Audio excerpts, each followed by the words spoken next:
ਚੰਨਨ ਬੂਰ, ਹਾਂਜੀ ਇਹਦਾ ਕੀ ਮਤਲਬ ਹੁੰਦਾ ਹੈ? ਟਾਹਲੀ ਜਿਹੜੀ ਹੈ ਜਦੋਂ 100 ਸਾਲ ਦੀ ਉਮਰ ਨੂੰ ਪੁੱਜਦੀ ਹੈ ਜੀ ਤੇ ਉਹਦੇ ਚ ਖੁਸ਼ਬੂ ਪੈਦਾ ਹੋ ਜਾਂਦੀ ਏ ਲੱਕੜ ਦੇ ਵਿੱਚ, ਔਰ ਉਸ ਖੁਸ਼ਬੂ ਨੂੰ ਚੰਨਨ ਬੂਰ ਆਂਦੇ ਨੇ। ਗੋਲੀ ਕਿਹਦੀ ਹਾਂਜੀ, ਤੇ ਗਹਿਣੇ ਕਿਹਦੇ? ਗੋਲੀ ਆਂਦੇ ਨੇ ਗੁਲਾਮ ਔਰਤ ਨੂੰ, ਤੇ ਗਹਿਣੇ ਜ਼ੇਵਰਾਂ ਨੂੰ ਆਂਦੇ ਨੇ। ਵਾਹ, ਅਬ ਮੇਰਾ ਤੇ ਕੋਈ ਵੀ ਸ਼ੈ ਐਸੀ ਜਿਹੜੀ ਹੈ ਮੈਂ ਆਪਣੇ ਕੋਲ ਨਹੀਂ ਸੰਭਾਲ ਕੇ, ਉਹ ਸਾਰਾ ਕੁਝ ਤੇਰਾ ਸਮਝੇ। ਭਾਵੇਂ 100 ਸਾਲ ਬਾਅਦ ਹਾਂਜੀ, ਜੋਨ ਬਦਲ ਲੈਂਦੀ ਹੈ। ਖੁਦਾ ਦਾ ਨਿਜ਼ਾਮ ਹੈ ਕਿ ਇਹਦੇ ਚ ਨਾ ਬਦਲਾਅ ਜਿਹੜਾ ਆਉਂਦਾ ਜਾਂਦਾ ਰਹਿੰਦਾ ਹੈ। ਵਾਹ ਵਾਹ, ਹਾਂਜੀ, ਔਰ ਇਹ ਕਿਸੇ ਸ਼ੈ ਨੂੰ ਵੀ ਇੱਥੇ ਜਿਹੜਾ ਨਾ ਉਹ ਖਲੋਤ ਨਹੀਂ। ਆਇਆ, ਹਾਂਜੀ, ਉਹਦੇ ਚ ਮੁਸਲਸਲ ਜਿਹੜੀ ਹੈ ਨਾ ਤਬਦੀਲੀ ਆ ਰਹੀ ਹੈ। ਵਾਹ, ਹਾਂਜੀ, ਔਰ ਇਹ ਜਿਹੜਾ ਬਦਲਾਅ ਹੈ ਇਹ ਜ਼ਿੰਦਗੀ ਦੀ ਖੂਬਸੂਰਤੀ। ਸਭੇ ਰਜ਼ਾਈ ਤੇਰੀਆਂ ਤੂੰ ਡਾਢਾ ਬੇਪਰਵਾਹ, ਵਗਦੀਆਂ ਨਦੀਆਂ ਨੂੰ ਥਲ ਕਰਦੇ ਥਲਾਂ ਨੂੰ ਦਰਿਆ। ਲੱਖੀ ਹੱਥ ਨਹੀਂ ਆਉਂਦੀ ਦਾਨਸ਼ਮੰਦਾਂ ਦੀ ਪੱਤ। ਹੇਠ ਪੁਲਾਂ ਥੀ ਲੰਘਦੇ ਕਾਂਗਾ ਲੱਦੇ ਰੱਥ, ਵਾਹ, ਤੇ ਲੱਥੀ ਹੱਥ ਨਹੀਂ ਆਮਦੀ ਦਾਨਸ਼ਵੰਦਾਂ ਦੀ ਪੱਤ।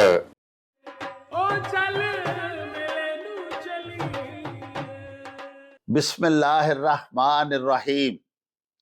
ਸ਼ੁਰੂ ਖੁਦਾ ਦੇ ਨਾਮੋਂ, ਜਿਸ ਦਾ ਜੋੜ ਜਵਾਬ ਨਾ ਕੋਈ, ਜਿਸ ਦੀ ਰਹਿਮਤ ਬਖਸ਼ਿਸ਼ ਵਾਲਾ, ਅੰਤ ਹਿਸਾਬ ਨਾ ਕੋਈ।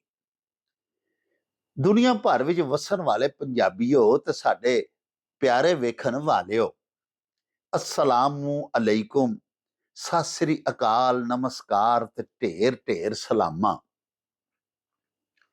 ਪੰਜਾਬੀ ਮਾਂ ਬੋਲੀ ਦੇ ਜ਼ੁਬਾਨੋਂ ਅਦਬ ਤੇ ਸਕਾਫਤ ਦੇ ਫਰੋਗ ਤੇ ਵਧਾਵੇ ਤੇ ਚੜਤਲ ਤੇ ਸਿੱਖਿਆ ਲਈ ਸ਼ੁਰੂ ਕੀਤੇ ਜਾਣ ਵਾਲੇ ਤੁਹਾਡੇ ਆਪਣੇ YouTube ਚੈਨਲ ਮੇਲਾ ਟੀਵੀ ਦੇ ਉੱਤੇ ਤੁਹਾਨੂੰ ਦਿਲ ਦੀਆਂ ਡੁੰਘਾਈਆਂ ਤੋਂ ਸਤ ਬਿਸਮਿਲ੍ਲਾ ਤੇ ਜੀ ਆਇਆਂ ਨੂੰ ਆਖਨੇ ਆ।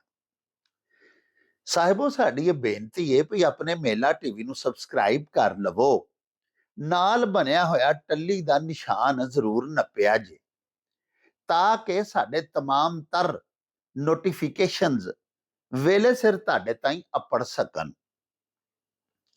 ਪਿਆਰਿਓ, ਸਾਡੇ ਵਿਲਾਗਸ ਨੂੰ ਲਾਈਕ ਤੇ ਆਪਸ ਦੇ ਵਿੱਚ ਤੇ ਪੰਜਾਬੀ ਪਿਆਰਿਆਂ ਦੇ ਨਾਲ ਸ਼ੇਅਰ ਜ਼ਰੂਰ ਕਰਿਆ ਕਰੋ, ਤੇ ਨਾਲੇ ਸਾਨੂੰ ਆਪਣੇ ਕਮੈਂਟਸ ਜ਼ਰੂਰ ਭਿਜਵਾਇਆ ਕਰੋ, ਜਿਹੜੇ ਕਿ ਸਾਡੇ ਲਈ ਬੜੀ ਹੱਲਾਸ਼ੇਰੀ ਦਾ ਮੂਜਬ ਹੁੰਦੇ ਨੇ। ਤੇ ਨਾਲੇ ਅਸੀਂ ਤੁਹਾਡੇ ਕਮੈਂਟਸ ਦੇ ਚੰਨ ਨੇ ਆਪਣੀ ਗੱਲਬਾਤ ਨੂੰ ਮਜ਼ੀਦ ਨਿਖਾਰਨ, ਸ਼ਿੰਗਾਰਨ ਤੇ ਸਵਾਰਨ ਦਾ ਆਰ ਤੇ ਯਤਨ ਵੀ ਕਰਦੇ ਰਹਿੰਦੇ ਆ।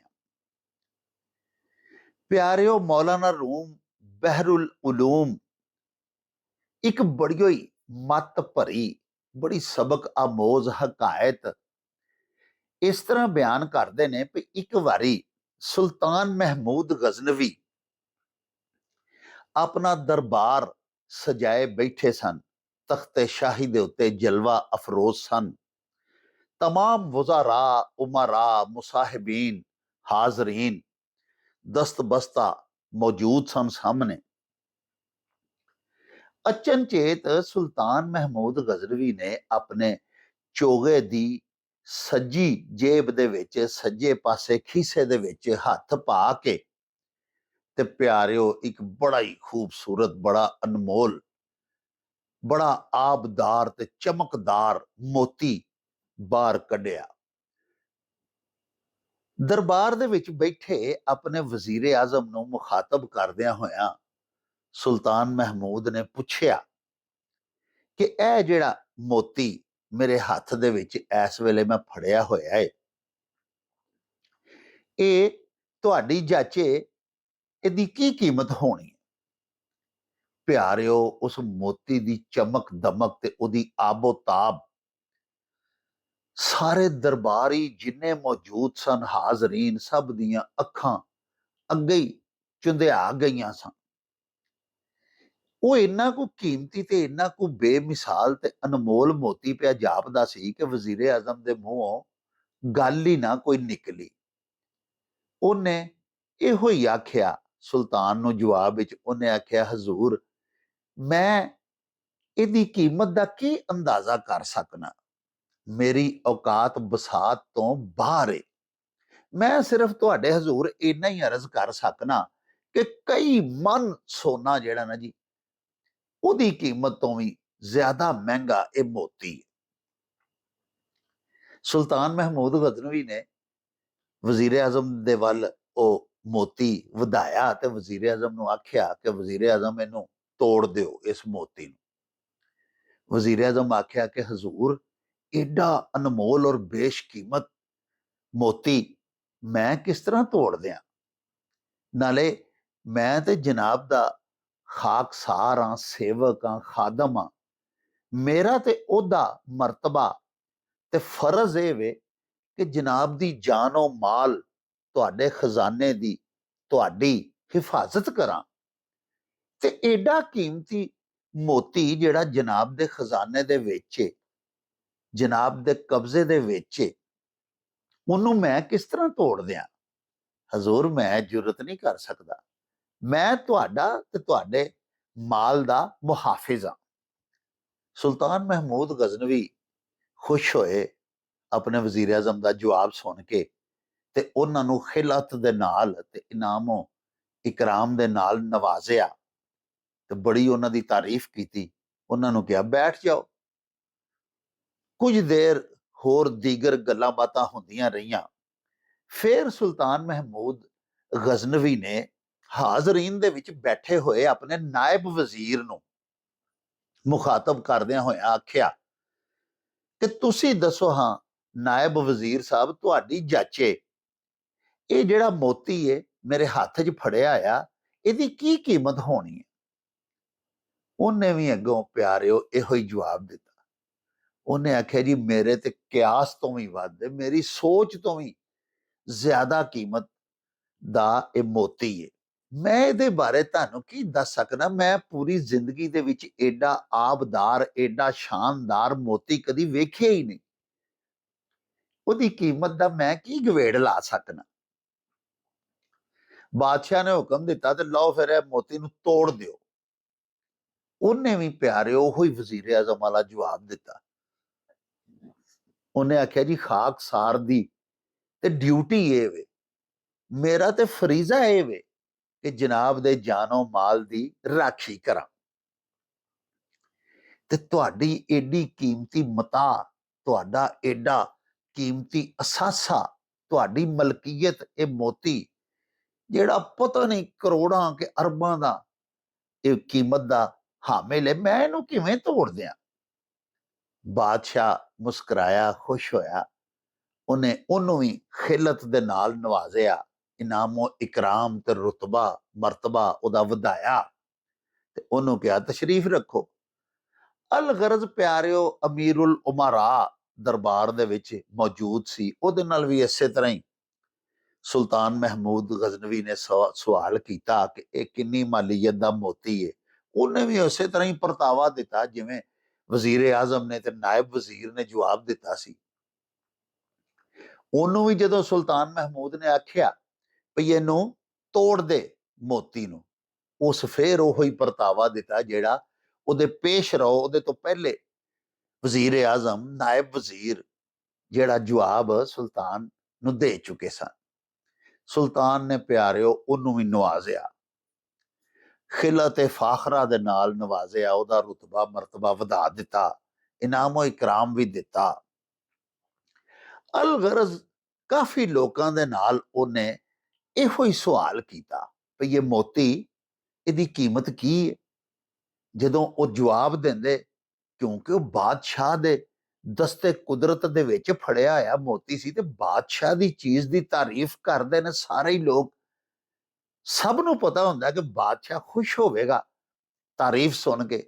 ਸਭ ਨੇ ਬੇਸ਼ਕੀਮਤ ਉਹਨੂੰ ਦੱਸਿਆ, ਅਨਮੋਲ ਦੱਸਿਆ, ਬੜੀ ਉਸ ਮੋਤੀ ਦੀ ਤਾਰੀਫ ਕੀਤੀ। ਜਦੋਂ ਬਾਦਸ਼ਾਹ ਆਖੇ ਕਿ ਇਹਨੂੰ ਤੋੜ ਦਿਓ ਤੇ ਤੋੜੇ ਕੋਈ ਨਾ। ਪਿਆਰਿਓ ਅਲ ਗਰਜ਼ ਅਲ ਕਿੱਸਾ, ਮੁੱਕਦੀ ਗੱਲ ਇਹ ਵੇ ਕਿ ਆਖਰ ਦੇ ਵਿੱਚ ਬਾਦਸ਼ਾਹ ਨੇ ਆਪਣੇ ਖਾਸੁਲ ਖਾਸ ਮਹਿਬੂਬ ਗੁਲਾਮ ਅਯਾਜ਼ ਨੂੰ, ਜਿਹੜਾ ਕਿ ਦਰਬਾਰ ਦੇ ਵਿੱਚ ਤਖਤੇ ਸ਼ਾਹੀ ਦੇ ਕੋਲ ਦਸਤ ਬਸਤਾ ਸਿਰ ਝੁਕਾ ਕੇ ਬਾਦਸ਼ਾਹ ਦੇ ਹਜ਼ੂਰ ਖਲੋਤਾ ਆਇਆ ਸੀ, ਉਹਨੂੰ ਪੁੱਛਿਆ, ਅਯਾਜ਼ ਤੂੰ ਦੱਸ ਹਾਂ ਤੇਰੀ ਜਾਚੇ ਇਹ ਮੋਤੀ ਦੀ ਕੀ ਕੀਮਤ ਹੋਣੀ ਹੈ? ਪਿਆਰਿਓ, ਉਹਨੇ ਵੀ ਇਸੇ ਤਰ੍ਹਾਂ ਹੀ ਆਖਿਆ। ਉਹਨੇ ਆਖਿਆ, ਬਾਦਸ਼ਾਹ ਸਲਾਮਤ, ਸੁਲਤਾਨ ਮੁਅੱਜ਼ਮ, ਜਿਸ ਤਰ੍ਹਾਂ ਤੁਸੀਂ ਆਪ ਅਨਮੋਲ ਹੋ, ਤੁਹਾਡੀ ਕੋਈ ਜੋੜ ਨਹੀਂ, ਤੁਹਾਡੀ ਸ਼ਖਸੀਅਤ ਬੇਮਿਸਾਲ ਹੈ, ਉਸੇ ਤਰ੍ਹਾਂ ਤੁਹਾਡੀ ਮਲਕੀਅਤ ਦੇ ਵਿੱਚ ਮੌਜੂਦ ਤੁਹਾਡੇ ਅਸਾਸੇ ਜਿਸ ਕਦਰ ਨੇ, ਉਹਨਾਂ ਦਾ ਜਵਾਬ ਹੀ ਕੋਈ ਨਹੀਂ। ਉਹ ਲਾਜਵਾਬ ਔਰ ਬੇਮਿਸਾਲ ਨੇ, ਤੇ ਜਿਹਦੀ ਮਿਸਲ ਹੀ ਕੋਈ ਨਹੀਂ, ਉਹਦੀ ਕੀਮਤ ਦਾ ਮੈਂ ਕੀ ਤਾਇਨ ਕਰਾਂ। ਇਹ ਤੁਹਾਡੇ ਹੱਥ ਦੇ ਵਿੱਚ ਜਿਹੜਾ ਫੜਿਆ ਹੋਇਆ ਹੈ ਨਾ ਜੀ, ਇਹਦੀ ਜਿਹੜੀ ਆਪਣੀ ਕੀਮਤ ਹੈ ਨਾ, ਉਹਦੇ ਨਾਲੋਂ ਕਈ ਗੁਣਾ ਜ਼ਿਆਦਾ ਇਹਦੀ ਕੀਮਤ ਇਹ ਵੇ ਕਿ ਇਹਦੇ ਮਾਲਕ ਤੁਸੀਂ ਹੋ। ਬਾਦਸ਼ਾਹ ਬੜਾ ਹੀ ਖੁਸ਼ ਹੋਇਆ, ਸੁਲਤਾਨ ਮਹਿਮੂਦ ਗਜ਼ਨਵੀ। ਉਹਨੇ ਉਹ ਮੋਤੀ ਅਯਾਜ਼ ਵਾਲ ਨੂੰ ਵਧਾਉਂਦਿਆਂ ਹੋਇਆਂ ਉਹਨੂੰ ਆਖਿਆ ਕਿ ਲੈ ਯਾਰ, ਫਿਰ ਇਸ ਮੋਤੀ ਨੂੰ ਤੋੜ ਦੇ। ਪਿਆਰਿਓ, ਇੱਕ ਪੱਥਰ ਦਰਬਾਰ ਦੇ ਵਿੱਚ ਪਿਆ ਹੋਇਆ ਅਯਾਜ਼ ਨੂੰ ਨਜ਼ਰ ਆਇਆ। ਉਹਨੇ ਲਪਕ ਕੇ ਭੱਜ ਕੇ ਝੱਟ ਦੇ ਵਿੱਚ ਉਹ ਪੱਥਰ ਫੜਿਆ ਤੇ ਉਸ ਮੋਤੀ ਦੇ ਉੱਤੇ ਏਡੀ ਜ਼ੋਰ ਨਾਲ ਮਾਰਿਆ ਕਿ ਮੋਤੀ ਕਿਰਚੀ ਕਿਰਚੀ ਹੋ ਗਿਆ, ਰੇਤ ਬਣ ਗਈ, ਰੇਜ਼ਾ ਰੇਜ਼ਾ ਕਰ ਦਿੱਤਾ। ਦਰਬਾਰ ਦੇ ਵਿੱਚ ਪਿਆਰਿਓ ਇੱਕ ਸन्नाटा ਛਾ ਗਿਆ।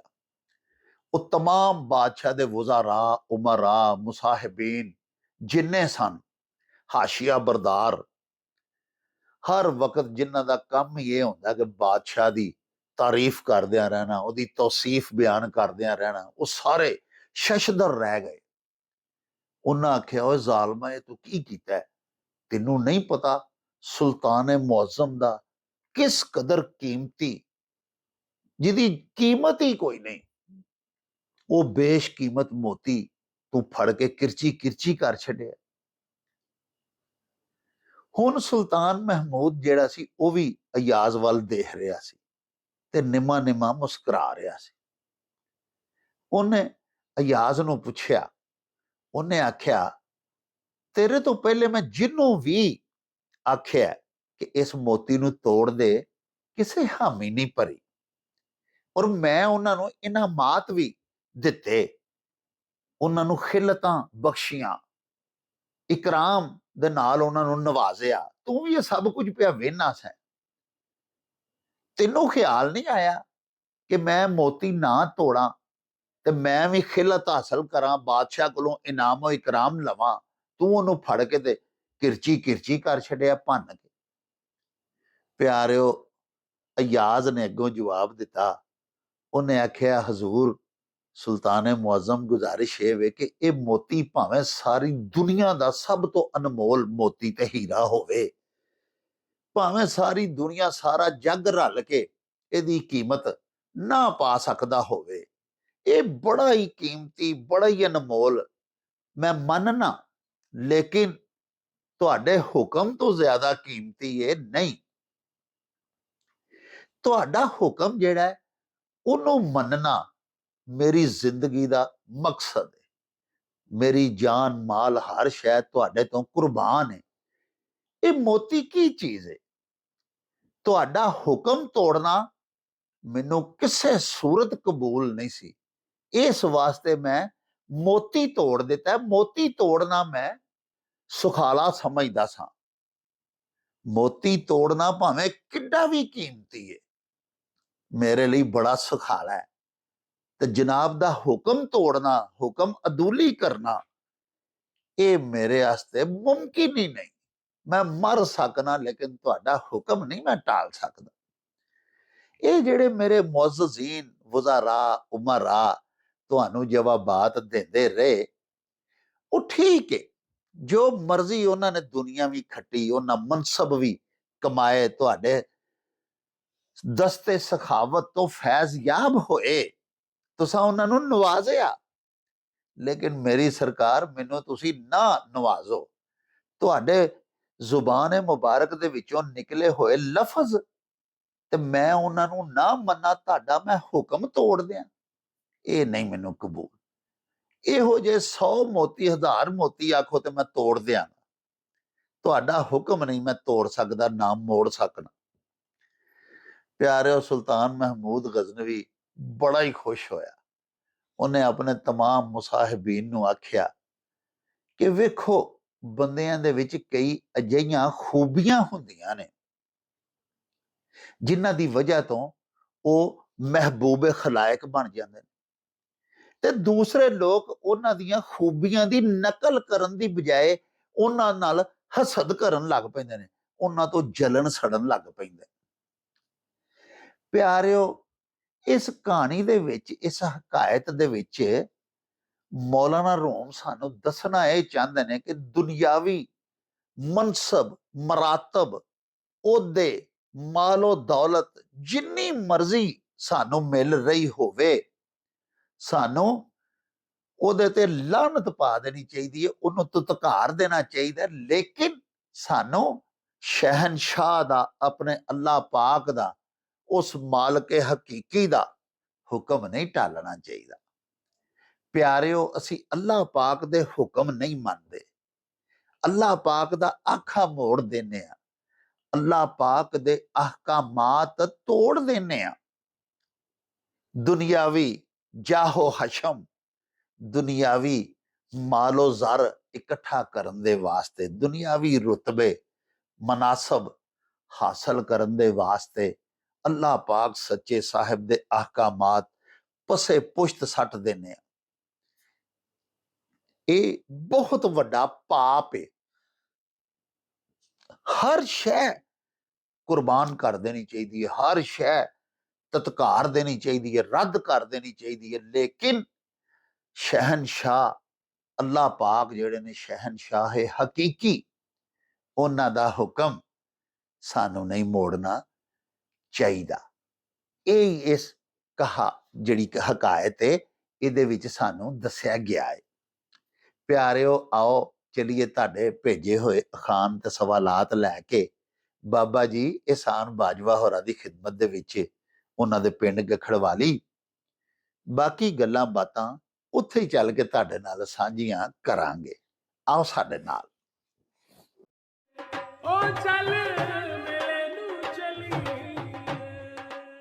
ਸਤਿ ਸ਼੍ਰੀ ਅਕਾਲ ਜੀ, ਅਸਲਾਮ ਵਾਲੇਕਮ। ਮੈਂ ਤੁਹਾਡਾ ਆਪਣਾ ਗੁਰਪ੍ਰੀਤ ਘੁੱਗੀ। ਕਹਿੰਦੇ ਜੀ ਕਿ ਦੁਨੀਆ ਇੱਕ ਮੇਲਾ ਹੈ, ਪਰ ਸੱਚ ਮੰਨਿਓ ਇਸ ਮੇਲੇ ਦੇ ਵਿੱਚ ਰੌਣਕ ਪੰਜਾਬੀਆਂ ਦੀ ਹੈ। ਇਸ ਮੇਲੇ 'ਚ ਪੰਜਾਬੀ ਨੇ ਤੇ ਰੌਣਕ ਮੇਲਾ ਬਣਿਆ ਜੀ। ਸੋ ਚੜ੍ਹਦੇ ਲਹਿੰਦੇ ਪੰਜਾਬ ਵਾਲਿਆਂ ਲਈ ਇੱਕ ਬੜੀ ਵੱਡੀ ਖੁਸ਼ਖਬਰੀ, ਡਾਕਟਰ ਜਾਵੇਦ ਅਕਰਮ ਸਾਹਿਬ ਪਾਕਿਸਤਾਨ ਦੇ ਵਿੱਚ ਪੰਜਾਬੀ ਮਾਂ ਬੋਲੀ ਦੇ ਆਲਮ ਬਰਦਾਰ, ਉਹਨਾਂ ਨੇ ਇੱਕ ਬੜਾ ਵੱਡਾ ਉਪਰਾਲਾ ਕੀਤਾ ਕਿ ਸਾਡੀ ਪੰਜਾਬੀ ਮਾਂ ਬੋਲੀ ਦੀ ਮਿਠਾਸ ਮਾਣਨ ਵਾਲਿਆਂ ਵਾਸਤੇ ਇੱਕ ਸਪੈਸ਼ਲ YouTube ਚੈਨਲ ਉਹਨਾਂ ਨੇ ਬਣਾਇਆ ਜੀ, ਜਿਹਦਾ ਨਾਮ ਹੈ ਮੇਲਾ ਨਿਊਜ਼। ਸੋ ਮੇਲਾ ਨਿਊਜ਼ ਦੇ ਉੱਤੇ ਤੁਸੀਂ ਇੱਧਰਲੇ ਔਰ ਉੱਧਰਲੇ ਪੰਜਾਬ ਦੀਆਂ ਸਾਡੀਆਂ ਪੰਜਾਬੀ ਸੱਭਿਆਚਾਰ ਦੀਆਂ ਗਤੀਵਿਧੀਆਂ ਬਾਰੇ ਜਾਣਦੇ ਰਹੋਗੇ, ਸਾਰੀ ਹਲਚਲ ਬਾਰੇ ਜਾਣੋਗੇ, ਔਰ ਸਪੈਸ਼ਲੀ ਸੂਫੀਆਨਾ ਕਲਾਮ ਇੱਧਰਲੇ ਉੱਧਰਲੇ ਇਹ ਜਿਹੜੇ ਤੁਹਾਨੂੰ ਇਸ ਚੈਨਲ ਦੇ ਉੱਤੇ ਦੇਖਣ ਸੁਣਨ ਨੂੰ ਮਿਲਣਗੇ। ਸੋ ਇਸ ਚੈਨਲ ਨੂੰ ਲਾਈਕ ਕਰੋ, ਸਬਸਕ੍ਰਾਈਬ ਕਰੋ, ਔਰ ਡਾਕਟਰ ਜਾਵੇਦ ਅਕਰਮ ਸਾਹਿਬ ਨੂੰ ਪੂਰਾ ਹੁਲਾਰਾ ਦਿਓ ਕਿ ਪੰਜਾਬੀ ਮਾਂ ਬੋਲੀ ਦੀ ਸੇਵਾ ਕਰਦੇ ਰਹਿਣ। ਆਮੀਨ।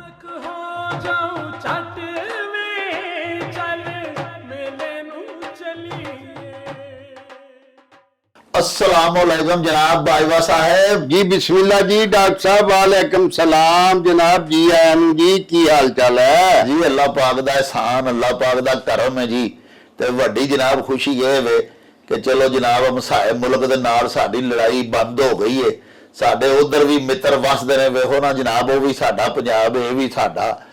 ਉਹ ਵਿੱਚ ਬੜੀ ਆਵਾਜ਼ਾਰੀ ਸੀ, ਅਮਨ ਪਸੰਦ ਸ਼ਹਿਰੀ ਜਿਹੜੇ ਨੇ ਨਾ ਬਾਜਵਾ ਸਾਹਿਬ, ਹਾਂਜੀ ਹਾਂਜੀ, ਉਧਰ ਦੇ ਵੀ ਤੇ ਇੱਧਰ ਦੇ ਵੀ, ਹਾਂਜੀ, ਉਹ ਨਹੀਂ ਸਨ ਚਾਹੁੰਦੇ। ਹਾਂਜੀ, ਨਹੀਂ, ਵਾਰਿਕ ਸ਼ਾਹ ਨੇ ਲਿਖਿਆ ਸੀ ਕਿ ਸਹਿਜ ਵਸਦਿਆਂ ਜੇੜ ਨਾ ਭਲਾ ਕੋਈ, ਬੁਰਾ ਕੰਮ ਨਹੀਂ ਹੋਰ ਫਤੂਰ ਗਿਆ। ਵਾਹ ਵਾਹ ਵਾਹ। ਤੇ ਸੁਖੀ ਵਸਦੇ ਰਹਿਣ ਲੋਕ, ਉਧਰ ਵਾਲੇ ਵੀ ਤੇ ਇੱਧਰ ਵਾਲੇ ਵੀ, ਇਹ ਚੰਗੀ ਗੱਲ ਹੈ ਨਾ ਜੀ। ਚੰਗੀ ਗੱਲ ਜੀ, ਤੇ ਖੁਸ਼ੀ ਦੀ ਗੱਲ ਇਹ ਵੇ ਵੀ ਕਈ ਵਾਰੀ ਫਿਰ ਨਾ ਭੁਲੇਖੇ ਤਾਕਤਾਂ ਦੇ, ਆਪਣੇ ਹਥਿਆਰਾਂ ਦੇ ਬੰਦਿਆਂ ਨੂੰ ਭੁਲੇਖੇ ਲੱਗ ਜਾਂਦੇ ਨੇ। ਹਾਂਜੀ, ਤੇ ਤਕੱਬਰ ਜਿਹੜਾ ਉਹ ਵੀ ਚੰਗਾ ਨਹੀਂ ਹੁੰਦਾ, ਘਮੰਡ ਜਿਹੜਾ ਚੰਗਾ ਨਹੀਂ ਹੁੰਦਾ, ਨਹੀਂ ਹੁੰਦਾ ਜੀ। ਉਹ ਫਿਰ ਜਿੰਨੇ ਨਾ ਮਤਲਬ ਕਿ ਪਖੰਡ ਘਮੰਡ ਕੀਤਾ, ਉਹਨੂੰ ਘਾਟਾ ਹੀ ਪੈਂਦਾ, ਘਾਟਾ ਹੀ ਪੈਂਦਾ। ਨਾ ਅੱਲਾਹ ਪਾਕ ਨੇ ਸਾਬਤ ਨਹੀਂ ਕੀਤਾ। ਤਕੱਬਰ ਅਜ਼ਾ ਜ਼ੀਲ ਰਾਹ ਖਾਰ ਕਰਦ, ਬਿਜ਼ੰਦਾ ਨੇ ਲਾਨਤ ਗ੍ਰਿਫਤਾਰ ਕਰ।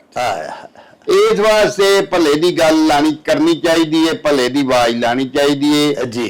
ਤੇ ਜੰਗ ਤੇ ਕਦੀ ਕਿਸੇ ਜਿੱਤੀ ਨਹੀਂ, ਵਾਹ ਜੰਗ ਹੀ ਸਾਰਿਆਂ ਨੂੰ ਜਿੱਤਦੀ ਏ। ਬਿਲਕੁਲ ਤਿਉਹਾਰ ਅੰਨੇ ਹੁੰਦੇ ਨੇ, ਬੋਲੇ ਹੁੰਦੇ ਨੇ, ਗੂੰਗੇ ਹੁੰਦੇ ਨੇ, ਉਹ ਨਹੀਂ ਪਛਾਣਦੇ ਕਿ ਅੱਗੇ ਮਾਂ ਦਾ ਲਾਡਲਾ ਪੁੱਤਰ ਏ, ਆਇਆ ਹਾਂਜੀ, ਜਾਂ 7 ਭਰਾਵਾਂ ਦਾ ਵੀਰ ਹੈ, ਜਾਂ ਇਕੱਲਾ ਹੀ ਕਿਸੇ ਦਾ ਵਿਚਾਰਾ ਸਹਿਕ ਵਾਣੀ ਦਾ, ਆਇਆ ਹਾਇਆ ਹਾਂਜੀ। ਇਸ ਵਾਸਤੇ ਜੰਗਾਂ ਚੰਗੀਆਂ ਨਹੀਂ ਹੁੰਦੀਆਂ। ਨਹੀਂ ਹੁੰਦੀਆਂ ਜੀ।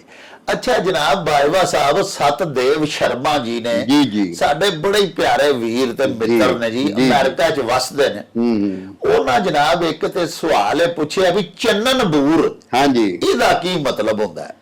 ਹਾਂਜੀ, ਚੰਨਨ ਬੂਰ ਜਿਹੜਾ ਨਾ ਜੀ, ਵਾਰਿਸ ਸ਼ਾਹ ਨੇ ਲਿਖਿਆ ਕਿ ਢੰਗ ਜੀਨ ਦੇ ਉਮਰ ਦੇ ਨਾਲ ਵਾਰਿਸ, ਜੀ ਚੰਨਨ ਬੂਰ ਜਿਵੇਂ ਰੁੱਖਾਂ ਪੁਰਾਣਿਆਂ ਨੂੰ। ਵਾਹ ਵਾਹ ਵਾਹ ਟਾਹਲੀ ਜਿਹੜੀ ਹੈ ਜਦੋਂ 100 ਸਾਲ ਦੀ ਉਮਰ ਨੂੰ ਪੁੱਜਦੀ ਹੈ ਜੀ, ਤੇ ਉਹਦੇ ਚ ਖੁਸ਼ਬੂ ਪੈਦਾ ਹੋ ਜਾਂਦੀ ਏ ਲੱਕੜ ਦੇ ਵਿੱਚ, ਔਰ ਉਸ ਖੁਸ਼ਬੂ ਨੂੰ ਚੰਨਨ ਬੂਰ ਆਂਦੇ ਨੇ। ਵਾਹ ਵਾਹ ਵਾਹ ਵਾਹ। ਤੇ ਇਸੇ ਗੱਲ ਵਾਲੀ ਧਿਆਨ ਦਿੱਤਾ ਵਾਰਿਸ ਸ਼ਾਹ ਨੇ ਕਿ ਜਿਹੜਾ ਜ਼ਿੰਦਗੀ ਦਾ ਜਿਹੜਾ ਤਜਰਬਾ, ਜਿਉਂ ਉਮਰ ਲੰਘਦੀ ਏ ਤਿਉਂ ਤਿਉਂ ਉਹ ਬੰਦਾ ਸਿਆਣਾ ਹੁੰਦਾ ਹੈ, ਆਹਾ ਸਿਆਣਪ ਵਾਲੇ ਪਾਸੇ ਜਾਂਦਾ ਹੈ।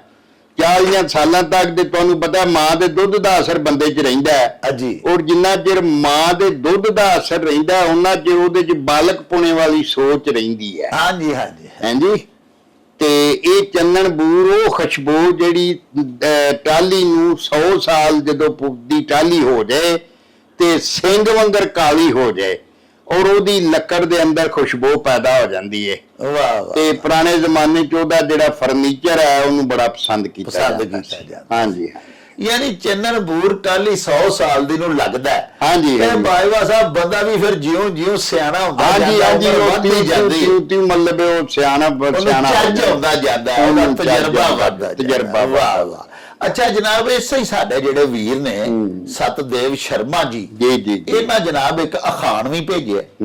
ਉਹ ਇਸ ਤਰ੍ਹਾਂ ਹੈ ਵੀ ਗੋਲੀ ਕਿਹਦੀ ਹਾਂਜੀ ਤੇ ਗਹਿਣੇ ਕਿਹਦੇ। ਹਾਂਜੀ, ਇਹ ਵੇਖੋ ਨਾ ਜੀ, ਜਦੋਂ ਕਿਸੇ ਦੇ ਨਾਲ ਕੁਝ ਇੰਨਾ ਇਸ ਤਰ੍ਹਾਂ ਦਾ ਤਲਕ ਹੋਵੇ, ਕੋਈ ਦੋਸਤੀ ਦਾ, ਯਾਰੀ ਦਾ ਔਰ ਜਾਂ ਭਾਈਵਾਲੀ ਦਾ, ਇੰਨੀ ਕੋਈ ਗੂੜੀ ਸਾਂਝ ਹੋਵੇ, ਵਾਹ ਹਾਂਜੀ, ਤੇ ਉਸ ਵੇਲੇ ਕੋਈ ਆਖੇ ਵੀ ਯਾਰ ਮੈਨੂੰ ਤੇਰੇ ਕੋਲੋਂ ਉਮੀਦ ਆਹ ਕੰਮ ਮੇਰਾ ਕਰ ਛੜੇਗਾ, ਤੇ ਉਹ ਫਿਰ ਅਗਲਾ ਆਂਦਾ ਵੀ ਮੈਂ ਗੋਲੀ ਕਿਹਦੀ ਤੇ ਗਹਿਣੇ ਕਿਹਦੇ, ਮੈਂ ਤੇ ਗੁਲਾਮ ਹੀ ਤੇਰਾ ਵਾਂ ਤੇ ਜ਼ੇਵਰ ਵੀ ਤੇਰਾ, ਮੇਰੀ ਸਾਰੀ ਜਾਇਦਾਦ ਵੀ ਤੇਰੀ ਹੈ ਤੇ ਮੈਂ ਆਪੋ ਵੀ ਤੇਰਾ ਵਾਂ। ਵਾਹ। ਤੇ ਗੋਲੀ ਆਂਦੇ ਨੇ ਗੁਲਾਮ ਔਰਤ ਨੂੰ ਤੇ ਗਹਿਣੇ ਜ਼ੇਵਰਾਂ ਨੂੰ ਆਂਦੇ ਨੇ। ਵਾਹ। ਅਬ ਮੇਰਾ ਤੇ ਕੋਈ ਵੀ ਸ਼ੈ ਐਸੀ ਜਿਹੜੀ ਇਹ ਮੈਂ ਆਪਣੇ ਕੋਲ ਨਹੀਂ ਸੰਭਾਲ ਕੇ, ਉਹ ਸਾਰਾ ਕੁਝ ਤੇਰਾ ਸਮਝੇ, ਮੇਰਾ ਤੇਰਾ ਤਲਕ ਇਸ ਤਰ੍ਹਾਂ ਦਾ। ਲੋ ਜੀ ਪਿਆਰਿਓ, ਸਾਡੇ ਵੀਰ ਸਤਦੇਵ ਸ਼ਰਮਾ ਜੀ ਨੇ ਵੇਖੋ ਕਿੱਡਾ ਸੋਹਣਾ ਅਖਾਣ ਭੇਜਿਆ ਵੀ ਗੋਲੀ ਕਿਹਦੀ ਤੇ ਗਹਿਣੇ ਕਿਹਦੇ। ਗਹਿਣਿਆਂ ਤੋਂ ਮੁਰਾਦ ਹੋ ਗਿਆ ਜ਼ੇਵਰ, ਸੋਨਾ, ਮਾਲ, ਦੌਲਤ, ਤੇ ਗੋਲੀ ਦਾ ਮਤਲਬ ਹੋ ਗਿਆ ਇਹ ਗੋਲਾ ਸੀ ਪੰਜਾਬੀ 'ਚ ਜਿਵੇਂ ਆਖਦੇ ਆ ਗੁਲਾਮ ਨੂੰ, ਤੇ ਗੋਲੀ ਉਹਦੀ ਤਾਨੀਸ ਹੈ ਯਾਨੀ ਮੁਅੰਨਸ ਹੈ। ਤੇ ਪਿਆਰਿਓ ਵੇਖੋ ਨਾ ਕਿ ਇਹ ਏਡਾ ਬਾਜਵਾ ਸਾਹਿਬ ਆਪਾਂ ਦੱਸਦੇ ਨੇ ਕਿ ਗੂੜਾ ਜਦੋਂ ਆਪਸ ਵਿੱਚ ਰਿਸ਼ਤਾ, ਦੋਸਤਾਨਾ, ਭਰਾ ਗੀਤੀ ਰਿਸ਼ਤੇਦਾਰੀ ਕਿਸੇ ਨਾਲ ਹੋ ਜਾਏ ਤੇ ਫਿਰ ਉਹਨੂੰ ਕੋਈ ਕੰਮ ਪੈ ਜਾਏ, ਕੋਈ ਮਾਲੀ ਮਦਦ ਚਾਹੀਦੀ ਹੋਵੇ ਜਾਂ ਉਂਝ ਕੋਈ ਉਹਨੂੰ ਕੰਮ ਪੈ ਜਾਵੇ, ਤੇ ਉਹ ਫਿਰ ਜਿਹੜਾ ਉਹਦਾ ਦੋਸਤ ਹੁੰਦਾ ਨਾ, ਅੱਛਾ ਬੇਲੌਸ ਦੋਸਤ ਜਿਹੜਾ ਜਾਨੀ ਜਾਨ ਸੱਜਣ ਹੁੰਦਾ, ਉਹਦੇ ਕੋਲ ਫਿਰ ਜਦੋਂ ਜਾਂਦਾ ਤੇ ਉਹ ਅੱਗੋਂ ਫਿਰ ਆਖਦਾ ਕਿ ਯਾਰ ਗੋਲੀ ਕਿਹਦੀ ਤੇ ਗਹਿਣੇ ਕਿਹਦੇ, ਕਿ ਯਾਨੀ ਮੈਂ ਆਪੋ ਵੀ ਹੱਥੀ ਬੰਦੀ ਤੇਰਾ ਗੁਲਾਮ ਆ, ਤੇ ਮਾਲ ਦੌਲਤ ਵੀ ਜਿਹੜਾ ਰੱਬ ਮੈਨੂੰ ਦਿੱਤਾ ਹੈ ਸਭ ਕੁਝ ਤੇਰਾ ਹੈ, ਜਿਵੇਂ ਮਰਜ਼ੀ ਚਾਹੀਦਾ ਹੀ ਲੈ ਜਾ ਸੱਜਣਾ ਤੇ ਵਰਤ ਲੈ। ਯਾਨੀ ਇੱਕ ਇਸਾਰ ਦਾ ਇਸ ਅਖਾਣ ਦੇ ਵਿੱਚ ਵਿਖਾਲਾ ਸਾਨੂੰ ਪਿਆ ਦਿਸਦਾ। ਬਾਜਵਾ ਸਾਹਿਬ ਦੁਬਈ 'ਚ ਵਸਦੇ ਨੇ ਸਾਡੇ ਵੀਰ ਨਬੀਲ ਸੰਧੂ ਸਾਹਿਬ, ਉਹਨਾਂ ਜਨਾਬ ਅਖਾਣ ਭਿਜਵਾਇਆ ਕਿ ਭੋਏ 100 ਸਾਲ ਬਾਅਦ ਹਾਂਜੀ ਜੂਨ ਬਦਲ ਲੈਂਦੀ ਹੈ। ਹਾਂਜੀ, ਇਹ ਜਿਸ ਤਰ੍ਹਾਂ ਖੁਦਾ ਤਾਲਾ ਦਾ ਫਰਮਾਨ ਹੈ, ਟੀਚਾ ਹੈ ਕਿ ਇੱਥੇ ਨਾ ਹਰ ਸ਼ੈ ਮਸਲਸਲ ਬਦਲਦੀ ਰਹਿੰਦੀ ਹੈ। ਵਾਹ ਵਾਹ। ਉਹਦੇ 'ਚ ਬਦਲਾਅ ਜਿਹੜਾ ਸਾਨੂੰ ਭਾਵੇਂ ਬੜਾ ਹੀ ਮਿੱਠਾ ਬਦਲਾਅ ਹੁੰਦਾ ਜਿਹੜਾ ਸਾਨੂੰ ਸਮਝ ਨਹੀਂ ਆਉਂਦਾ, ਲੇਕਿਨ ਉਹਦੇ ਅੰਦਰ ਹਰ ਵੇਲੇ ਇੱਕ ਬਦਲਾਅ ਦੀ ਸ਼ਕਲ ਜਿਹੜੀ ਨਾ ਆਉਂਦੀ ਰਹਿੰਦੀ ਹੈ। ਤੁਸੀਂ ਵੇਖਿਆ ਹੋਏਗਾ ਕਿ ਕਈ ਵਾਰ ਬੜੀਆਂ ਬੜੀਆਂ ਚੰਗੀਆਂ ਜ਼ਮੀਨਾਂ ਕਿਸੇ ਦਿਲ ਕਰੇ 100 ਸਾਲ 'ਚ, ਤੇ ਅਗਲੇ 100 ਸਾਲ 'ਚ ਥੱਲੇ ਉੱਥੇ ਹੀ ਕੋਈ ਕੁਦਰਤੀ ਕਲਰ ਪੈਦਾ ਹੋ ਜਾਏ ਤੇ ਕੋਈ ਪਾਣੀ ਖਾਰਾ ਹੋ ਜਾਏ, ਉਹ ਜ਼ਮੀਨਾਂ ਬੰਜਰ ਹੋ ਜਾਂਦੀਆਂ ਨੇ। ਕਈ ਇਲਾਕੇ ਬੜੇ ਘੁੱਗ ਵਸਦੇ, ਜਿਵੇਂ ਤੁਹਾਡਾ ਚੋਲਸਤਾਨ ਦਾ ਇਲਾਕਾ ਬੜਾ ਘੁੱਗ ਵਸਦਾ ਸੀ, ਤੇ ਫਿਰ ਜਨਾਬ ਤੂਫਾਨ ਆਇਆ ਜਿਹੜਾ ਹਜ਼ਰਤ ਦਾਊਦ अलैहिस्सलाम ਦੇ ਜ਼ਮਾਨੇ 'ਚ, ਤੇ ਉਹ ਜਨਾਬ 8 ਦਿਨ ਵਗਿਆ, 4 ਦਿਨ ਗਰਮ ਤੇ 4 ਦਿਨ ਠੰਡਾ, ਉਹਨੇ ਦਰਿਆ ਸਰਸਵਤੀ ਪੂਰ ਦਿੱਤਾ, ਔਰ ਉਹ ਘੁੱਗ ਵਸਦਾ ਸਾਰਾ ਇਲਾਕਾ ਜਿਹੜਾ ਉਹ ਬਰਬਾਦ ਹੋ ਗਿਆ। ਹਾਂਜੀ, ਫਿਰ ਮੈਂ ਇੱਕ ਕਿਤਾਬ ਪੜ੍ਹ ਰਿਹਾ ਸਾਂ, 2 ਕੁਰਾਨ ਜੀ, ਇੰਡੀਆ ਦੀ ਡਾਕਟਰ ਗੁਲਾਮ ਜਿਲਾਨੀ ਬਰਕ, ਗੁਲਾਮ ਜਿਲਾਨੀ ਬਰਕ ਦੀ, ਤੇ ਉਹਦੇ 'ਚ ਉਹਨਾਂ ਲਿਖਿਆ ਕਿ ਅਮਰੀਕਾ ਦੇ ਕੋਲ, ਜਿੱਥੇ ਅਮਰੀਕਾ ਇਹਦੇ ਲਾਗੇ ਇੱਕ ਬਹੁਤ ਵੱਡਾ ਇਲਾਕਾ ਸੀ ਜਿਹਦੇ 1600 ਵੱਡੇ ਗਿਰਜੇ ਸਨ ਜੀ, ਤੇ ਬੜਾ ਘੁੱਗ ਵਸਦਾ ਇਲਾਕਾ ਸੀ। ਤੇ ਇੱਕ ਰਾਤੀ ਕੁਦਰਤ ਦਾ ਇਸ ਤਰ੍ਹਾਂ ਹੋਇਆ ਕਿ ਉਹ ਸਾਰਾ ਹੀ ਸਮੁੰਦਰ 'ਚ ਚਲਾ ਗਿਆ ਥੱਲੇ, ਔਰ ਇਸ ਵੇਲੇ ਉੱਤੋਂ ਦੀ ਬਹਿਰੀ ਜਹਾਜ਼ ਲੰਘਦੇ। ਹਾਂਜੀ, ਫਿਰ ਵੇਖੋ ਨਾ, ਕਲਰ ਜ਼ਮੀਨਾਂ ਜਿਹੜੀਆਂ 12 ਸਨ ਇੱਕ ਵਕਤ 'ਚ, ਉੱਥੇ ਨਹਿਰਾਂ ਪੈ ਗਈਆਂ। ਹਾਂਜੀ, ਉਹ ਆਬਾਦ ਹੋ ਗਈਆਂ। ਜਿੱਥੇ ਆਬਾਦੀ, ਜਿੱਥੇ ਜ਼ਮੀਨਾਂ ਸਨ, ਫਸਲਾਂ ਹੁੰਦੀਆਂ ਹਨ, ਉੱਥੇ ਮਤਲਬ ਬਿਲਡਿੰਗਾਂ ਬਣਦੀਆਂ ਜਾ ਰਹੀਆਂ ਨੇ। ਹਾਂਜੀ, तो ਇਹ खुदा ਦਾ ਨਿਜ਼ਾਮ ਹੈ ਕਿ ਇਹਦੇ ਚ ਨਾ ਬਦਲਾਅ ਜਿਹੜਾ ਆਉਂਦਾ ਜਾਂਦਾ ਰਹਿੰਦਾ ਹੈ। ਵਾਹ ਹਾਂਜੀ, ਔਰ ਇਹ ਕਿਸੇ ਸ਼ੈ ਨੂੰ ਵੀ ਇੱਥੇ ਜਿਹੜਾ ਨਾ ਉਹ ਖਲੋਤ ਨਹੀਂ। ਹਾਂਜੀ, ਉਹਦੇ ਚ ਮੁਸਲਸਲ ਜਿਹੜੀ ਹੈ ਨਾ ਤਬਦੀਲੀ ਆ ਰਹੀ ਹੈ। ਵਾਹ, ਹਾਂਜੀ, ਔਰ ਇਹ ਜਿਹੜਾ ਬਦਲਾਅ ਹੈ ਇਹ ਜ਼ਿੰਦਗੀ ਦੀ ਖੂਬਸੂਰਤੀ ਹੈ। ਵਾਹ, ਹਾਂਜੀ, ਜਿਸ ਤਰ੍ਹਾਂ ਤੁਹਾਡੀਆਂ ਸੋਚਾਂ ਬਦਲਦੀਆਂ ਨੇ ਉਮਰ ਵਧਣ ਦੇ ਨਾਲ, ਹਾਂਜੀ, ਕਈ ਵਾਰੀ ਨਜ਼ਰੀਆਤ ਬਦਲਦੇ ਨੇ, ਸਾਰਾ ਕੁਝ ਇਸ ਤਰ੍ਹਾਂ ਹੀ ਇਹ ਕਾਇਨਾਤ ਵਿੱਚ ਧਰਤੀ ਵੀ ਜਿਹੜੀ ਹੈ ਨਾ ਇਹ ਵੀ ਆਪਣੀ ਜੂਨ ਜਿਹੜੀ ਹੈ ਬਦਲਦੀ ਰਹਿੰਦੀ ਹੈ। ਹਾਂਜੀ, ਆਪਣਾ ਰੰਗ ਰੂਪ, ਆਪਣੀ ਪੈਦਾਵਾਰ ਕਰਨ ਦਾ ਉਹਦਾ ਜਿਹੜੀ ਤਾਕਤ ਹੈ ਉਹ ਵੀ ਬਦਲਦੀ ਰਹਿੰਦੀ ਹੈ। ਵਾਹ, ਹਾਂਜੀ, ਤੇ ਬੰਜਰ ਵੇਖੋ ਨਾ, ਉਹ ਇੱਕ ਸ਼ੇਰ ਹੈ ਕਿ ਸਭੇ ਰਜ਼ਾਈ ਤੇਰੀਆਂ ਤੂੰ ਡਾਢਾ ਬੇਪਰਵਾਹ, ਵਗਦੀਆਂ ਨਦੀਆਂ ਨੂੰ ਥਲ ਕਰਦੇ ਥਲਾਂ ਨੂੰ ਦਰਿਆ। ਵਾਹ, ਨਬੀ ਪਾਕ ਦੇ ਜ਼ਮਾਨੇ ਸੱਲੱਲਾਹੁ ਅਲੈਹਿ ਵਸੱਲਮ ਦੇ ਜ਼ਮਾਨੇ 'ਚ ਘੋੜਿਆਂ ਤੇ ਬਹਿ ਕੇ ਅਫਰੀਕਾ ਜਾਂਦੇ ਹੁੰਦੇ ਸਨ। ਅੱਜ ਉੱਥੇ ਰਾਜ ਸਮੁੰਦਰ ਬਣਿਆ ਹੈ। ਸ੍ਰੀਲੰਕਾ ਵੀ ਇੱਕ ਵੇਲੇ ਇੰਡੀਆ ਦਾ ਹਿੱਸਾ ਸੀ, ਬਿਲਕੁਲ ਨਾਲ ਸੀ, ਮਿੱਟੀ ਜੁੜੀ, ਹੁਣ ਵਿਚਕਾਰ ਸਮੁੰਦਰ ਆ ਗਿਆ। ਤੇ ਇਹ ਖੁਦਾ ਦਾ ਨਿਜ਼ਾਮ ਹੈ। ਲਓ ਜੀ ਪਿਆਰਿਓ, ਬਾਜਵਾ ਸਾਹਿਬ ਵੇਖੋ ਕਿੰਨੀ ਸੋਹਣੀ ਵੱਡ ਕੀਤੀ ਏ। ਵੇਖੋ ਨਾ, ਜਿਹੜਾ ਨਾ ਜੀ ਇਹ ਅਖਾਨ ਕਿ ਭੋਏ 100 ਸਾਲ ਬਾਅਦ ਜੂਨ ਬਦਲਦੀ ਏ, ਬਾਜਵਾ ਸਾਹਿਬ ਦੱਸਿਆ ਕਿ ਜਿਹੜੀ ਅੱਲਾਹ ਪਾਕ ਸੱਚੇ ਸਾਹਿਬ ਦੀ ਜ਼ਾਤ ਪਾਕ ਹੈ, ਸਬਾਤ ਸਿਰਫ ਉਹਨੂੰ ਹੀ ਹਾਸਲ ਹੈ। ਪਿਆਰਿਓ, ਬਾਕੀ ਤਗਯਰਾਤ ਦਾ ਸ਼ਿਕਾਰ ਨੇ तमाम मखलूकात। बड़ा ही प्यारा मिसरा है हजरत अल्लामा इकबाल दा कि सबात एक तगैयर को है जमाने में। हमा वक्त जिहड़ी तब्दीली आंदी जा रही है ना, वेखो ना अजकल साडी धरती दे उत्ते मौसम ही बदल गए ने। ਅਸੀਂ ਉਹਨੂੰ ਮੌਸਮੀ ਤਗਯਰਾਤ ਦਾ ਨਾਂ ਦੇ ਰਹੇ ਹਾਂ। ਸਾਡੀਆਂ ਫਸਲਾਂ ਦੇ ਉਗਾਉਣ ਦੇ ਸਮੇਂ ਅੱਗੇ ਪਿੱਛੇ ਹੋ ਗਏ ਨੇ, ਫਸਲਾਂ ਦੇ ਪੱਕਣ ਦੇ ਦਿਹਾੜੇ, ਦਿਨ, ਮੌਸਮ ਅਗਾਂ ਪਿਛਾਂ ਹੋ ਗਏ ਨੇ। ਔਰ ਹੁਣ ਸਾਡੇ ਸਾਇੰਸਦਾਨ ਸਿਰਫ ਪਾਕਿਸਤਾਨ ਦੇ ਨਹੀਂ, ਪੂਰੀ ਕੁर्रा ਅਰਜ਼ ਦੇ ਉੱਤੇ ਜਿਹੜੇ ਮੌਸਮੀ ਤਗਯਰਾਤ ਬਰਪਾ ਹੋ ਰਹੇ ਨੇ, ਉਹਨਾਂ ਨੇ ਜ਼ਮੀਨਾਂ ਨੂੰ ਮੁਤਾਸਰ ਕੀਤਾ। ਯਾਨੀ ਜ਼ਮੀਨਾਂ ਵੀ ਜੂਨ ਬਦਲਣ ਡਈਆਂ ਆਈਆਂ ਨੇ ਨਾ। ਤੇ ਹੁਣ ਸਾਇੰਸਦਾਨ ਅਜਿਹੀਆਂ ਇਜਾਦਾਤ ਕਰ ਰਹੇ ਨੇ ਕਿ ਨਵੇਂ ਮੌਸਮ ਜਿਹੜੇ ਆ ਰਹੇ ਨੇ ਉਹਨਾਂ ਦੇ ਹਿਸਾਬ ਦੇ ਨਾਲ ਬੀਜ ਨਵੇਂ ਦਰਿਆਫਤ ਕਰੀਏ, ਨਵੀਆਂ ਫਸਲਾਂ ਉਗਾਉਣ ਦੇ ਵੇਲੇ ਮਿਥੀਏ। ਹਾਂਜੀ, ਸੋ ਬਾਜਵਾ ਸਾਹਿਬ ਵੇਖੋ ਕਿੰਨੀ ਸੋਹਣੀ ਗੱਲ ਕੀਤੀ ਕਿ ਇਹ ਸਿਰਫ ਜ਼ਮੀਨ ਤੇ ਗੱਲ ਨਹੀਂ, ਜ਼ਮੀਨ ਤੇ ਇੱਕ ਤਮਸੀਲ ਹੈ। ਅਸੀਂ ਆਪਣੇ ਆਪ ਤੇ ਲਾ ਲਈਏ ਤੇ ਬੰਦਾ ਪੈਦਾ ਹੁੰਦਾ ਹੈ ਤੇ ਬੱਚਾ ਹੁੰਦਾ ਹੈ, ਫਿਰ ਉਹਦੇ ਤੇ ਭਰਪੂਰ ਜਵਾਨੀ ਆਉਂਦੀ ਹੈ। ਪਿਆਰਿਓ, ਇੰਨੀ ਸਖਤ ਤਾਕਤਵਰ ਜਿਸਮ ਦਾ ਮਾਲਕ ਹੁੰਦਾ ਹੈ, ਫਿਰ ਇੰਤਹਾਈ ਨਹੀਫੋ ਨਜ਼ਾਰ ਹੋ ਕੇ ਤੇ ਕਮਜ਼ੋਰ ਹੋ ਕੇ ਤੇ ਜ਼ਈਫ ਹੋ ਕੇ ਫਿਰ ਦੁਨੀਆ ਤੋਂ ਜਾਂਦਾ ਹੈ। ਯਾਨੀ ਕਿੰਨੇ ਤਗਯਰਾਤ ਇਨਸਾਨ ਇੱਕ ਜਿਹੜਾ ਉਹਦੀ ਹਯਾਤੀ ਦੇ ਵਿੱਚ ਆਉਂਦੇ ਨੇ। ਇਸੇ ਤਰ੍ਹਾਂ ਹੀ ਮੌਸਮਾਂ ਦਾ, ਇਸੇ ਤਰ੍ਹਾਂ ਹੀ ਜ਼ਮੀਨ ਦਾ, ਇਸੇ ਤਰ੍ਹਾਂ ਹੀ तमाम ਸਾਡਾ ਜਿਹੜਾ ਮਾਹੌਲ ਹੈ ਉਹਦੇ ਇਹੋ ਹੀ ਹਾਲਾਤ ਨੇ। ਅਗਰ शुरू तो आखिर तक यानी अजल तो भी पहले अगर कोई साबत सी ते अल्लाह पाक सी, ते साहिबो अबद तो भी बाद सबात जे किसी नूं हासिल है ते साहिब नूं ही। ਬਾਕੀ ਤੇ ਹਰ ਚੀਜ਼ ਜਿਹੜੀ ਹੈ ਉਹ ਤਗੱਯਰ ਦਾ ਸ਼ਿਕਾਰ ਹੈ। ਇਸ ਅਖਾਣ ਵਿੱਚ ਸਾਨੂੰ ਇਹ ਸਮਝਾਇਆ ਗਿਆ ਹੋਇਆ ਹੈ। ਹਾਂਜੀ, ਅਸੀਂ ਵੇਖਿਆ ਅੱਗੇ ਮਤਲਬ ਇਹ ਕਿ ਨਿੱਕੇ ਹੁੰਦਿਆਂ ਜੀ ਬਟ ਕੰਗਣਾ, ਕੰਗਣੀ, ਹਾਂਜੀ, ਮੱਡਲ, ਇਹ ਫਸਲਾਂ ਹੁੰਦੀਆਂ ਸਨ। ਹਾਂਜੀ, ਤੇ ਜਨਾਬ ਅੱਜ ਉਹ ਕਿੱਥੇ ਗਈਆਂ? ਅਕਬਰ ਬਾਦਸ਼ਾਹ ਦੇ ਜ਼ਮਾਨੇ 'ਚ ਇੱਥੇ ਸੁਖਦਾਸ ਚਾਵਲ ਹੁੰਦਾ ਸੀ, ਮੁਸ਼ਕੀ ਚਾਵਲਾਂ ਦੇ ਭਰੇ ਆਣ ਕੋਠੇ, ਸੋਇਨ ਪੱਤੀ ਦੇ ਝੋਨੜੇ ਚੜੀ ਦੇ ਨਹੀਂ। ਹਾਂਜੀ ਹਾਂਜੀ, ਬਾਸਮਤੀ ਮੁਸਾਫਰੀ ਬੇਗਨੀ ਸਨ। ਉਹ ਸਾਰੀਆਂ ਚੀਜ਼ਾਂ ਬਦਲ ਗਈਆਂ। ਹਾਂਜੀ, ਤੋ ਕੁਦਰਤ ਦਾ ਇਹ ਨਿਜ਼ਾਮ ਹੈ ਕਿ ਉਹ ਸਾਰਾ ਕੁਝ ਜਿਹੜਾ ਮੱਡਲ ਤੇ ਇਹ ਜਿਵੇਂ ਹੁਣ ਵੇਖ ਲਓ, ਉਹ ਕੋਈ ਕਾਸ਼ਤੀ ਨਹੀਂ ਹੁੰਦਾ। ਚੀਨਾ ਹੋਣਾ ਬਾਬਾ ਸਾਹਿਬ, ਚੀਨਾ ਇੰਜ ਛੜੀਂਦਾ ਯਾਰ। ਅੱਛਾ, ਹੁਣ ਕਿਸੇ ਨੂੰ ਪਤਾ ਹੀ ਨਹੀਂ ਕਿ ਚੀਨਾ ਕਿੱਥੇ ਗਿਆ, ਤੇ ਕਿਸ ਤਰ੍ਹਾਂ ਚੜਿਆ ਜਾਣਾ ਸੀ। ਸਵਾਂਕੀ ਹੁੰਦੀ ਸੀ, ਉਹ ਵੀ ਮੁੱਕ ਗਈ।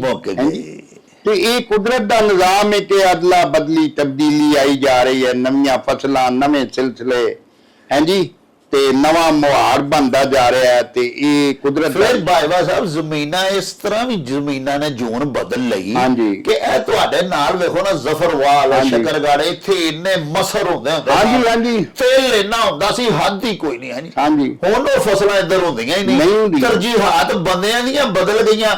ਉਹਨਾਂ ਨਵੀਆਂ ਫਸਲਾਂ ਉਗਾਉਣੀਆਂ ਸ਼ੁਰੂ ਕਰਤੀਆਂ, ਉਹਦੇ ਨਾਲ ਹੀ ਜ਼ਮੀਨ ਨੇ ਵੀ ਸਾਡੇ ਇੱਥੇ ਮਸਰ ਮੈਂ ਆਪ ਬੀਜਦਾ ਰਿਹਾ। ਮਤਲਬ ਮੈਂ ਜਦੋਂ ਆਪ ਵਾਈ ਕੀਤੀ ਤੇ ਟਰੈਕਟਰ ਨਾਲ ਜਨਾਬ ਆਪ ਬੀਜ ਦੇ ਕੇ ਤੇ ਮਸਰ ਬੀਜਣੇ, ਛੋਲੇ, ਕਪਾਹ ਬੀਜਦੇ ਰਹੇ ਆ ਇੱਥੇ, ਬਾਜਰਾ ਬੀਜਣਾ, ਮਾਂ ਬੀਜਣੇ, ਹਾਂਜੀ, ਛੋਲੇ ਬੀਜਣੇ, ਜੌਂ ਬੀਜਣੇ, ਹਾਂਜੀ, ਇਹ ਸਾਰਾ ਕੁਝ ਹੁੰਦਾ ਸੀ।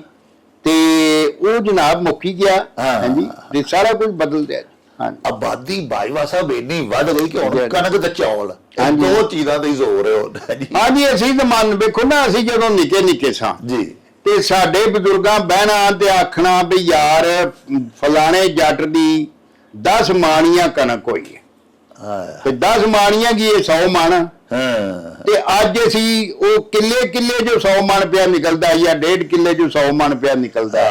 ਹਾਂਜੀ, ਉਦੋਂ ਉਹਨਾਂ ਜਿਹੜਾ ਵੱਡਾ ਬਾਈਵਾਨ ਹੋਣਾ ਨਾ, ਤੇ ਉਦੋਂ ਉਹਨਾਂ ਨੂੰ ਆਖਣਾ ਵੀ ਯਾਰ 100 ਮਣ ਉਹਦੀ ਆਪਣਾ 10 ਮਾਣੀਆਂ ਕਣਕ ਨਿਕਲੀ ਏ। ਔਰ ਉਹ 10 ਮਾਣੀਆਂ ਵੀ ਹੋ ਰਹੇ 20 ਕਿੱਲੇ ਜੋ ਨਿਕਲਦੀ ਸੀ। ਅਸੀਂ ਆਪ ਕਹਿੰਦੇ ਬਰਾਨਾ ਇਲਾਕਾ ਸੀ, ਇੱਥੇ ਕਣਕ ਬੀਜਣੀ ਤੇ ਜਨਾਬ ਉਹਨੂੰ ਬਾਚੜ ਆਂਦੇ ਸਨ। ਬਾਚੜ ਯਾਨੀ ਵਿਰਲੀ ਉਗਣੀ। ਹਾਂਜੀ, ਤੇ ਉਹ ਜਨਾਬ ਇੱਕ ਬੂਟਾ ਇੱਥੇ ਹੋਣਾ ਤੇ ਵਾਢਿਆਂ ਵੀ ਆਖਣਾ ਵੱਢੀਏ ਕੀ, ਐਵੇਂ ਨਿਰੀ ਖੇਚਲ ਹੀ ਆ। ਇੱਕ ਤੀਲਾ ਇਕੱਠਾ ਕਰਨਾ ਪੈਂਦਾ, ਸਾਰੀ ਪੈਲੀ ਚ 10 ਭਰੀਆਂ ਕਣਕ ਨਿਕਲਣੀ। ਹਾਂਜੀ, ਲੇਕਿਨ ਹੁਣ ਵੇਖ ਲਓ, ਹੁਣ ਆਬਾਦੀ ਵੱਧਦੀ ਜਾ ਰਹੀ ਹੈ। ਕੁਦਰਤ ਦਾ ਨਿਜ਼ਾਮ ਹੈ ਕਿ ਹੁਣ ਇੱਕ ਕਿੱਲੇ ਚ ਮਤਲਬ 70-80 ਮਣ, ਤੇ ਬਾਹਰ ਦੇ ਮੁਲਕਾਂ 'ਚ 100 ਮਣ ਤੋਂ ਵੀ ਜ਼ਿਆਦਾ ਫਸਲ ਉਗਾਈ ਜਾ ਰਹੀ, ਕਣਕ ਵਗੈਰਾ ਫਸਲ ਹੁੰਦੀ ਹੈ। ਭਾਈਵਾ ਸਾਹਿਬ ਹਾਈਬ੍ਰਿਡ ਬੀਜ ਆ ਗਏ। ਹਾਂਜੀ, ਫਿਰ ਪੈਸਟੀਸਾਈਡਸ ਆ ਗਏ। ਹਾਂਜੀ, ਖਾਦਾਂ ਆ ਗਈਆਂ। ਇਹ ਤੁਹਾਡੇ ਵਕਤਾਂ 'ਚ ਤੇ ਸੁੱਚੀਆਂ ਖੁਰਾਕਾਂ ਸਨ, ਜ਼ਿਆਦਾ ਤੋਂ ਜ਼ਿਆਦਾ ਬੈਕ ਬਣਦੇ ਸਨ, ਖਾਦ ਪਾ ਬੈਕ ਬਾਣੀ ਮਾਂਜੀ ਤੇ ਹੀ ਹੁੰਦਾ ਸੀ। ਜੀ ਭਾਈਵਾ ਸਾਹਿਬ, ਦੁਬਈ ਵਸਦੇ ਨੇ ਸਾਡੇ ਵੀਰ ਤਾਹਿਰ ਮੁਨੀਰ ਤਾਹਿਰ ਸਾਹਿਬ, ਬੜੇ ਸਾਡੇ ਪੱਕੇ ਦਰਸ਼ਕ ਨੇ। ਉਹਨਾਂ ਜਨਾਬ ਇੱਕ ਅਖਾਣ ਭੇਜਿਆ ਹੈ ਤੇ ਮਿਰਜ਼ਾ ਸਾਹਿਬਾ ਜਿਹੜੀ ਹੈ ਹਾਫਿਜ਼ ਬਰਖੁਰਦਾਰ ਦੀ, ਉਹਦਾ ਇੱਕ ਮਿਸਰਾ ਹੀ ਹੈ। ਲੇਕਿਨ ਇਹ ਵੇ ਕਿ ਅਖਾਣ ਉਹਨਾਂ ਜਿਹੜਾ ਭੇਜਿਆ, ਇਹਦੀ ਵਜ਼ਾਹਤ ਮਤਲਬ ਇਹਦਾ ਜਿਹੜਾ ਉਹ ਤੁਹਾਡੇ ਕੋਲੋਂ ਜਾਣਨਾ ਚਾਹੁੰਦੇ ਨੇ। ਅਖਾਣ ਇਸ ਤਰ੍ਹਾਂ ਜੀ, ਭਈ ਲੱਖੀ ਹੱਥ ਨਹੀਂ ਆਉਂਦੀ, ਦਾਨਸ਼ਮੰਦਾਂ ਦੀ ਪੱਤ।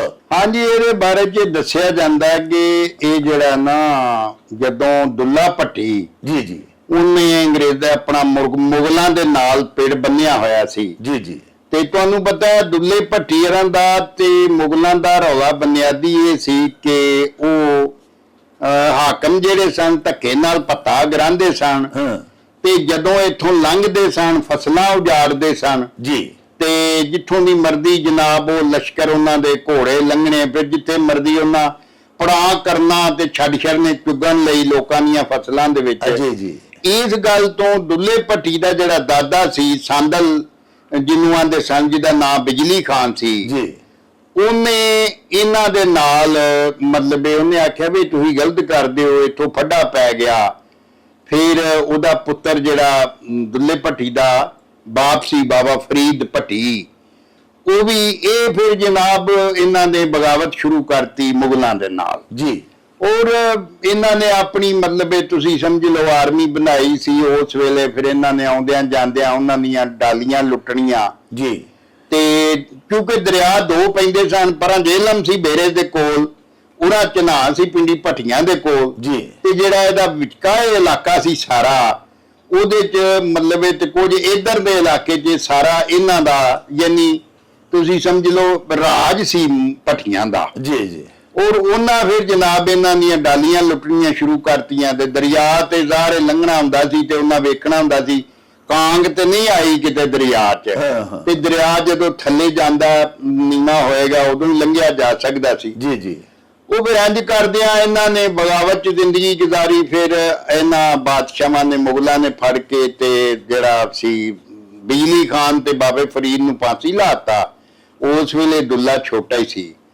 ਔਰ ਜਦੋਂ ਦੁੱਲਾ ਜਿਹੜਾ ਹੋਸ਼ ਫੜੀ ਤੇ ਇਹਨੂੰ ਵੀ ਪਤਾ ਸੀ ਕਿ ਇਹਨੂੰ ਮਤਲਬ ਇਹ ਕਿ ਉਹ ਜਿਹੜੀ ਹੈ ਵਿਰਸੇ ਦੇ ਵਿੱਚ ਮਿਲੀ ਦੁਸ਼ਮਣੀ ਮੁਗਲਾਂ ਦੀ ਜੀ। ਔਰ ਇਹ ਵੀ ਫਿਰ ਸਾਰੀ ਉਮਰ ਇਹ ਹੀ ਕਰਦਾ ਰਿਹਾ। ਤੇ ਉਹ ਇਹਦਾ ਇੱਕ ਚਾਚਾ ਸੀ ਲਾਲ ਖਾਂ ਭੱਟੀ, ਉਹ ਪਿੰਡੀ ਲਾਲ ਖਾਂ ਇੱਕ ਪਿੰਡ ਸੀ ਲਾਗੇ, ਉਹ ਬਰਾਦਰੀ ਚੋਂ ਹੈ ਤੇ ਇਹਨਾਂ ਦਾ ਸ਼ਰੀਕ ਸੀ। ਤੇ ਉਹਨੇ ਇੱਕ ਦਿਨ ਇਹਨੂੰ ਸੱਦਿਆ ਜੀ। ਤੇ ਉਹਨੇ ਆਖਿਆ ਬਈ ਯਾਰ ਗੱਲ ਇਹ ਵੇ ਕਿ ਸਿਆਣੇ ਆਂਦੇ ਨੂੰ ਨੇ ਸ਼ੇਰ ਬਣਾ ਕੇ, ਜਾਂ ਸ਼ੇਰ ਇਹ ਜਿਹੜਾ ਹਾਫਿਜ਼ ਬਰਖਰਦਾਰ ਦਾ ਹੀ ਸੁਣਾਇਆ। ਉਹਨੇ ਆਖਿਆ ਕਿ ਹੇਠ ਪੁਲਾਂ ਥੀ ਲੰਘਦੇ ਕਾਂਗਾ ਲੱਦੇ ਰੱਥ, ਵਾਹ। ਤੇ ਲੱਥੀ ਹੱਥ ਨਹੀਂ ਆਮਦੀ ਦਾਨਿਸ਼ਵੰਦਾਂ ਦੀ ਪੱਤ। ਵਾਹ।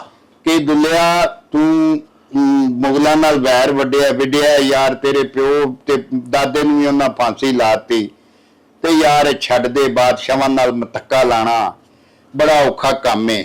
ਜੀ।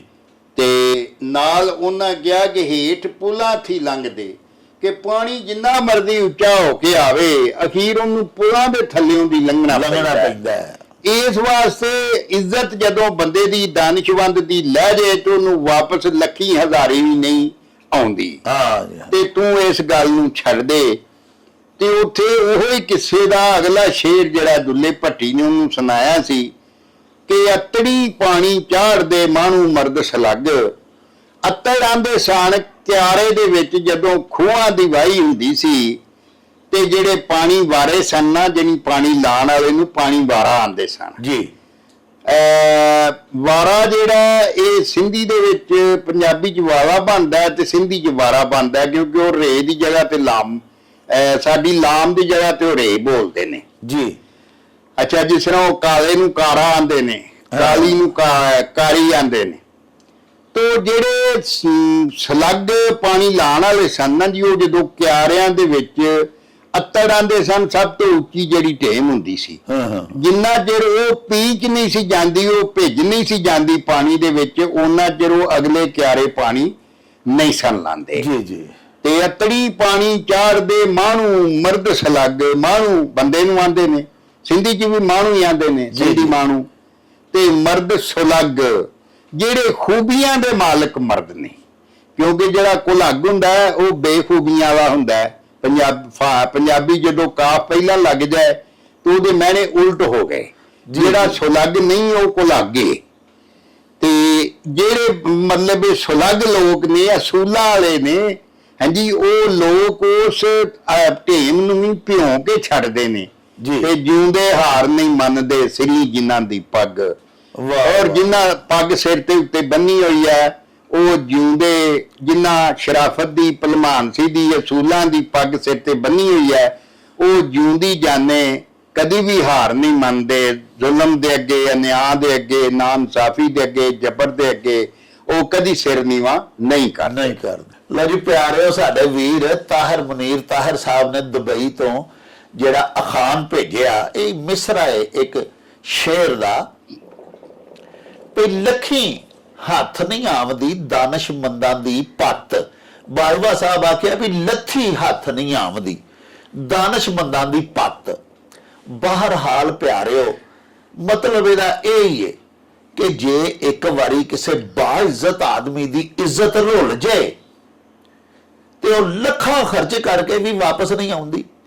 ਤੇ ਲੱਥੀ ਹੱਥ ਨਹੀਂ ਆਉਂਦੀ ਦਾਨਿਸ਼ਮੰਦਾਂ ਦੀ ਪੱਤ ਦਾ ਵੀ ਇਹੀ ਮਤਲਬ ਹੈ ਕਿ ਇੱਕ ਵਾਰੀ ਬੰਦਾ ਕਿਸੇ ਥਾਂ ਤੇ, ਕਿਸੇ ਇਲਾਕੇ ਦੇ ਵਿੱਚ ਬਾਇਜ਼ਤ ਆਦਮੀ ਬੇਇੱਜ਼ਤ ਹੋ ਜਾਵੇ ਤੇ ਮੁੜ ਕੇ ਫਿਰ ਪਿਆਰਿਓ ਆਪਣੀ ਇੱਜ਼ਤ ਨੂੰ ਬਹਾਲ ਕਰਨ ਦੇ ਵਾਸਤੇ ਉਸੇ ਹੀ ਤੁੱਲ ਤੇ ਵਾਪਸ ਆਉਣ ਦੇ ਵਾਸਤੇ ਅਵਲ ਤੇ ਮੁਮਕਿਨ ਹੀ ਨਹੀਂ ਹੁੰਦਾ ਤੇ ਨਹੀਂ ਤੇ ਉਹਨੂੰ ਅੱਤ ਦਾ ਜ਼ੋਰ ਲਾਣਾ ਪੈਂਦਾ ਹੈ। ਨਾਲ ਬਾਜਵਾ ਸਾਹਿਬ ਨੇ ਇੱਕ ਬੜੀ ਪਿਆਰੀ ਸਾਨੂੰ ਪੂਰੀ ਕਹਾਣੀ ਵੀ ਸੁਣਾਈ ਦੁੱਲੇ ਭੱਟੀ ਦੀ ਵੀ ਕਿਸ ਤਰ੍ਹਾਂ ਲੋਕ ਉਹਨੂੰ ਸਮਝਾਉਂਦੇ ਸਨ, ਲੇਕਿਨ ਉਹ ਸੂਰਮਾ ਸੀ ਦੇਸ਼ ਪੰਜਾਬ ਦਾ ਔਰ ਜ਼ਬਰ ਕਿਸੇ ਸੂਰਤ ਵੀ ਉਹ ਮੁਗਲਾਂ ਦਾ ਕਬੂਲ ਕਰਨ ਤੇ ਰਾਜ਼ੀ ਨਹੀਂ ਸੀ। ਪਿਆਰਿਓ, ਇਹਦੇ ਨਾਲ ਹੀ ਸਾਡੇ ਇਸ ਵਿਲਾਗ ਦਾ ਸਮਾਂ ਬੀਤ ਗਿਆ ਹੈ। ਲੈ ਯਾਰ ਹਵਾਲੇ ਰੱਬ ਦੇ ਤੇ ਮੇਲੇ 4 ਦਿਨਾਂ ਦੇ, ਉਸ ਦਿਨ ਈਦ ਮੁਬਾਰਕ ਹੋਸੀ ਜਿਸ ਦਿਨ ਫੇਰ ਮਿਲਾਂਗੇ, ਰੱਬ ਰਾਖਾ ਤੇ ਅੱਲਾ ਬੇਲੀ। ਓ ਚੱਲ ਮੇਲੇ ਨੂੰ ਚਲੀਏ।